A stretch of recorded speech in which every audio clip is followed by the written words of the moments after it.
Bismillahirrahmanirrahim. Assalamualaikum warahmatullahi wabarakatuh. Pada pertemuan kali ini kami akan membahas tentang bahasa Indonesia sebagai jembatan persatuan di tengah-tengah keberagaman bangsa. Video pembelajaran ini dibuat untuk memenuhi tugas mata kuliah bahasa Indonesia dengan dosen pengampu Ibu Lena Sayati SPDM. Pendahuluan. Indonesia merupakan negara kepulauan yang memiliki kekayaan luar biasa dalam aspek sosial budaya. Secara sosiologis, masyarakat Indonesia terdiri dari ratusan suku bangsa yang masing-masing memiliki identitas dan bahasa daerah sendiri. Dengan lebih dari 700 bahasa yang tersebar dari Sabang sampai Merauke, komunikasi antar budaya menjadi tantangan besar dalam kehidupan berbangsa.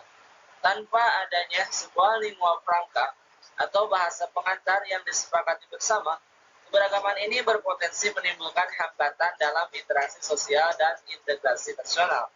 Oleh karena itu, kehadiran bahasa Indonesia menjadi sangat krusial sebagai jembatan yang menghubungkan berbagai perbedaan tersebut. Kesadaran akan pentingnya kesatuan bahasa mulai menguat pada awal abad ke-20, seiring dengan bangkitnya pergerakan nasional. Puncaknya terjadi pada Kongres Pemuda II, tanggal 28 Oktober 1928, di mana para pemuda dari berbagai latar belakang suku menyepakati Sumpah Pemuda. Salah satu butir pentingnya adalah menjunjung bahasa Indonesia yang berakar dari bahasa Melayu, dipandang sebagai bahasa yang demokratis dan relatif mudah dipelajari, sehingga mampu melampaui sekat-sekat etnisitas demi mencapai kemerdekaan. Namun di era modern ini, kedudukan bahasa Indonesia menghadapi tantangan yang tidak ringan. Arus globalisasi membawa pengaruh besar terhadap pola komunikasi masyarakat, terutama generasi muda. Penggunaan istilah asing dan fenomena bahasa gaul yang marak di media sosial seringkali menggeser penggunaan bahasa Indonesia yang baik dan benar. Jika tidak disikapi dengan bijak, hal ini dikhawatirkan dapat melunturkan identitas bahasa Indonesia sebagai simbol persatuan dan jati diri bangsa Indonesia. Oleh karena itu, penting untuk mengkaji kembali bagaimana menjaga eksistensi bahasa Indonesia agar tetap relevan dan kokoh sebagai pemersatu di tengah gempuran budaya global. Untuk rumusan masalahnya, yang pertama, yaitu bagaimana peran bahasa Indonesia sebagai alat integrasi nasional. Kemudian yang kedua, apa fungsi bahasa Indonesia di tengah-tengah keberagaman bangsa. Dan yang ketiga, apa saja tantangan penggunaan bahasa Indonesia di tengah pengaruh bahasa gaul dan bahasa asing. Sedangkan untuk tujuannya, yaitu yang pertama dapat menjelaskan peran bahasa Indonesia sebagai alat integrasi nasional. Yang kedua, dapat menjelaskan fungsi bahasa Indonesia di tengah-tengah keberagaman bangsa. Dan yang ketiga, dapat menyebutkan tantangan-tantangan dalam penggunaan bahasa Indonesia. Untuk selanjutnya yaitu pembahasan yang akan dibahas oleh teman saya. Lalu yang ketiga yaitu fungsi dalam integrasi nasional. Sebagai lingua franca, bahasa Indonesia memiliki peran strategis. Yang pertama itu pemerataan informasi, memungkinkan kebijakan pemerintahan dan ilmu pengetahuan tersampaikan dari pusat ke pelosok tanpa terkendala bahasa. Lalu yang kedua, mobilitas sosial, memudahkan warga dari satu daerah untuk bekerja atau menempuh pendidikan di daerah lain tanpa hambatan komunikasi yang berarti. Yang ketiga itu alat pemersatu politik, menjadi bahasa resmi dalam administrasi negara, hukum, dan diplomasi yang mengikat ribuan pulau menjadi satu kesatuan kedaulatan. Lalu yang selanjutnya yaitu fungsi bahasa Indonesia dalam konteks keberagaman. Berdasarkan kedudukannya, bahasa Indonesia memiliki 4 fungsi utama dalam konteks kebangsaan. Yang pertama yaitu lambang kebanggaan kebangsaan, mencerminkan nilai-nilai sosial budaya yang mendasari rasa kebangsaan. Lalu yang kedua, lambang identitas nasional, Itu pembeda bangsa Indonesia dengan bangsa lainnya. Terus yang ketiga yaitu alat penghubung antar warga. Itu memungkinkan komunikasi tanpa sekat primordial. Lalu yang selanjutnya yaitu alat pemersatu suku bangsa. Menyatukan latar belakang sosial budaya dan bahasa yang berbeda ke dalam satu kesatuan bangsa. Lalu pembahasan yang selanjutnya yaitu tantangan di era modern. Bahasa Indonesia di era modern memiliki banyak tantangan.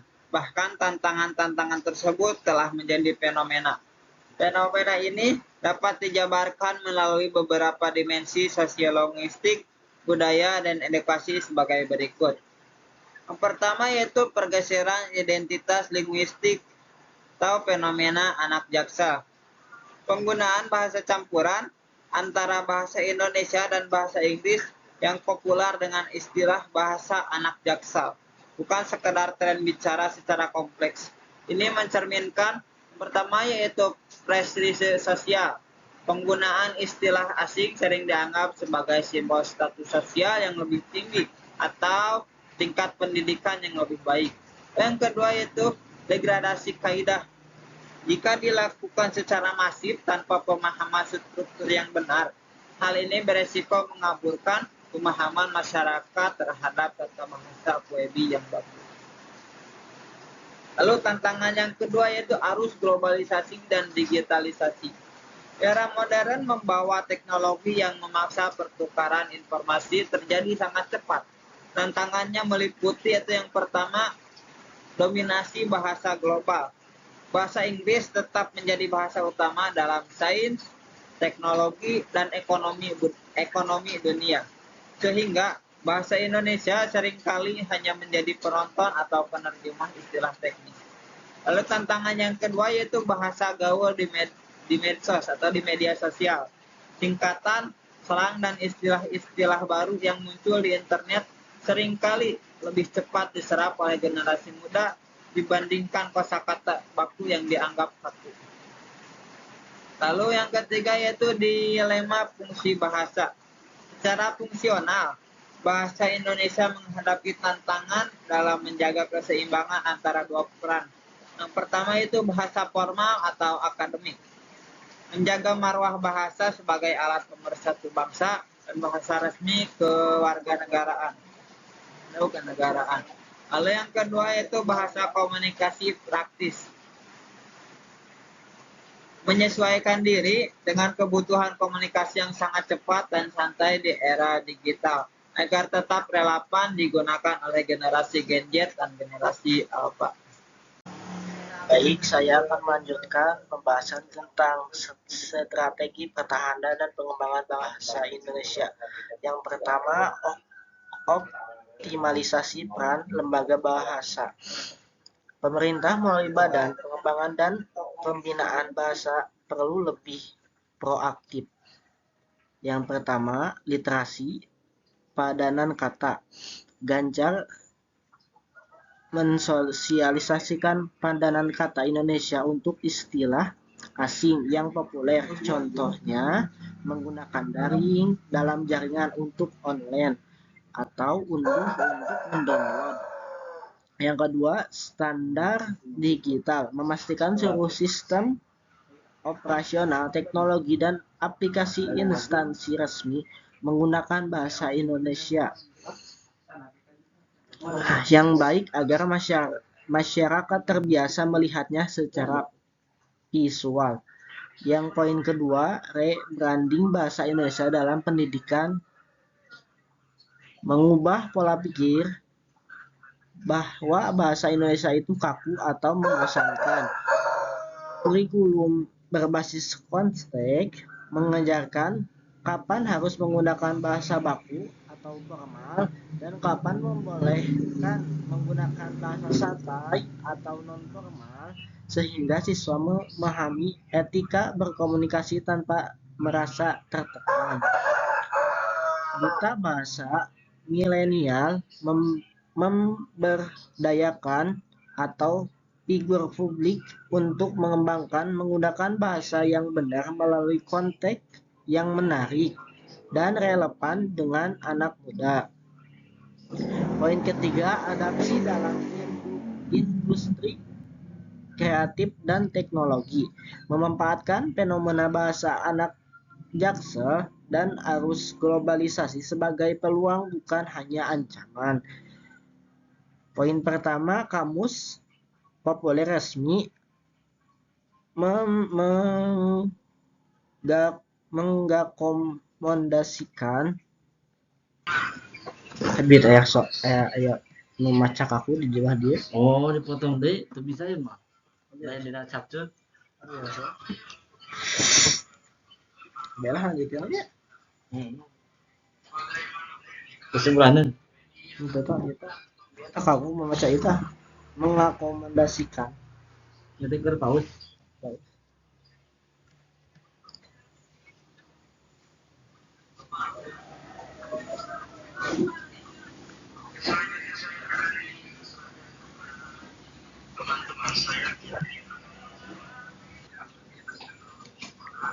Baik, saya akan melanjutkan tentang kamus slang atau populer resmi.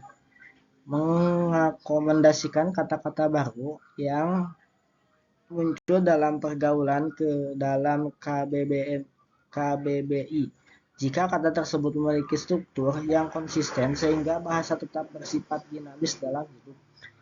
Penguatan konteks lokal mendukung konten kreator, penulisan, dan pembuatan film untuk menghasilkan karya berkualitas tinggi dalam bahasa Indonesia agar berkembang menggunakan bahasa nasional, meningkatkan mata internasional. Baik, untuk kesimpulan, bahasa Indonesia berperan sebagai bahasa perantara antar dua suku yang berbeda sehingga kedua dapat saling berkomunikasi dan bertukar pikiran tanpa menghilangkan identitas kesukuannya masing-masing.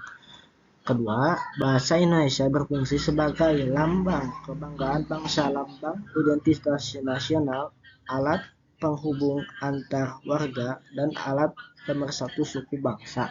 Poin ketiga, tantangan penggunaan bahasa Indonesia ada dua. Tantangan pertama tentang internal, munculnya fenomena bahasa anak Jaksel. Tantangan kedua secara internal, dominasi bahasa Inggris sebagai internasional. Sekian presentasi dari kami. Terima kasih telah mendengarkan. Semoga video ini bermanfaat untuk kita semua. Amin ya Allah ya Rabbal Alamin. Wassalamualaikum warahmatullahi wabarakatuh.